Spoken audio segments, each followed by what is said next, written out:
బీడీ కార్మికులందరికీ రేపు పదవి విరమణ చేసిన తర్వాత రాజీనామా చేస్తే కేవలం 1200 రూపాయలు మాత్రమే పెన్షన్ వస్తుంది. ఈ పెన్షన్ ఎలాంటిది ఏమాత్రం సరిపోదు.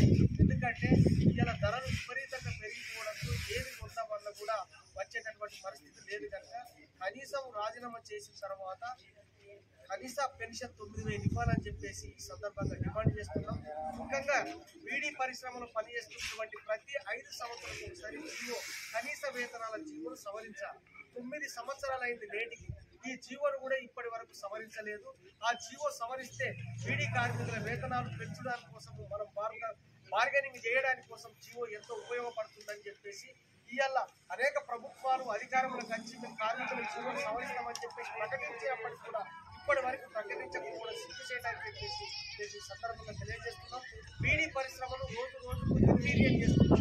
ఇవాళ కోర్టు చట్టం పెట్టి ఇవాళ పుర్రె గుర్తు ఎముకల గుర్తు డేంజర్ బొమ్మ అని చెప్పేసి బీడీ పరిశ్రమను నిర్వీర్యం చేసే పరిస్థితి ఉన్నది. కాబట్టి ఈ బీడీ పరిశ్రమ మీద ఆంక్షలు విధింపులు వెంటనే ఉపసంహరించుకోవాలని కోట్ప చట్టాన్ని రద్దు చేసి బీడీ కార్మికులకు నెల 26 రోజులు పని ఇవ్వాలని చెప్పేసి కూడా సందర్భంగా డిమాండ్ చేస్తూ ఈ నెల 21, 22న నిజామాబాద్ మహానగరంలో యూసీఐ రాష్ట్ర మహాసభలు జరుగుతున్నాయి. ఈ రాష్ట్ర మహాసభలలో ప్రభుత్వానికి ఈ డిమాండ్లను వినవించడం జరుగుతున్నది. కాబట్టి కార్మికులందరూ హాజరై అధిక సంఖ్యలో ఈ సభలను జయప్రదం చేయవలసిందిగా విజ్ఞప్తి చేస్తున్నాం.